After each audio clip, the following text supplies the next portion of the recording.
हाँ, तो बहुत दिन की छुट्टियों के बाद आज स्कूल खुले हैं बच्चों के, तो सुबह-सुबह उठना तो मुझे कभी ज़िंदगी में अच्छा ही नहीं लगा, पर उठना तो पड़ेगा।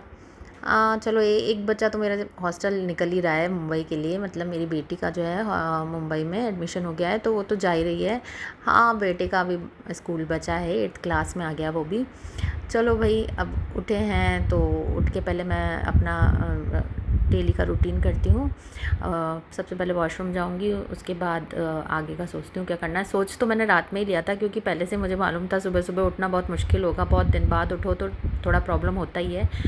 तो फिर उसके बाद मैं अपने किचन में गई, किचन में जाके मैंने रात में ही कद्दू-वद्दू काट के रखा था, पम्पकिन, और उसकी सब्ज़ी मैंने छौंक दी, जाते ही दूध चढ़ा दिया था एक तरफ सब्ज़ी छौंक दी थी। दूसरी तरफ मैंने आटा भी लगाना शुरू कर दिया था, क्योंकि सुबह मैंने आटा मैं फ्रेश ही लगाना पसंद करती हूँ। तो सुबह मैंने आटा-वाटा लगाया, उसके बाद अपने बेटे को भी जगा के आई। उसका भी उठना बहुत मुश्किल हो रहा था, क्योंकि इतने दिन बाद स्कूल खुले हैं। अभी तक तो बच्चे 10-11 बजे तक उठते हैं, उठ रहे थे, पर अब थोड़ा-सा प्रॉब्लम तो होती है बच्चों को शुरुआत में। तो आवाज़ें दी मैंने, भई उठ जा, अब बहुत हो गया, अब तू उठ जा, तेरा टाइम हो रहा है। फिर सबसे पहले उसके लिए पराठा बनाया, टिफ़िन के लिए पराठे बनाने थे, और कद्दू की सब्ज़ी थी। मुझे मालूम बच्चों को कद्दू की सब्ज़ी पसंद नहीं है, पर ये क्या करता है कि जो स्कूल में अगर मैं टिफ़िन में रख देती हूँ तो वो खा लेता है। ऐसे घर में पूछूँगी कद्दू बनाऊँ तो नहीं, टिफ़िन में दूँगी तो फिर ऐसे खा के आता है। तो कहीं न कहीं मैं ऐसी चीज़ें रखती हूँ जो वो घर पे नहीं खाता है, स्कूल में तो उसको फ़िनिश करना ही करना है। इधर देखो मेरा बेटा भी रेडी हो गया अच्छे से। अब वो चीज़ें चाहे कितना ही रात में बैग जमा ले, लेकिन सुबह उसको उठ के एक बार और देखना पड़ता है। इधर मैंने चाय चढ़ा ली है अपने और मेरे हस्बैंड के लिए।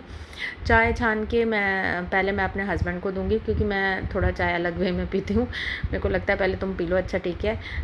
लेते हम साथ में भी हैं, कभी ऐसा नहीं है। पहले मैं उनको कर देती हूँ, ताकि क्योंकि उनको छोड़ने जाना होता है स्कूल। हमने बस नहीं लगा रखी है, ये स्कूल उसको छोड़ने जाते हैं सुबह-सुबह। और फिर जब ये दोनों चले जाते हैं तब मेरा मी टाइम शुरू होता है, क्योंकि सुबह जल्दी उठना ही मेरे लिए बहुत बड़ी बात होती है। तो फिर उसके बाद मैं अपनी चाय लेके बैठती हूँ, आराम से अपने बारे में सोचती हूँ, पूरे दिन के बारे में सोचती हूँ, और ये अपने लिए ज़रूरी भी है।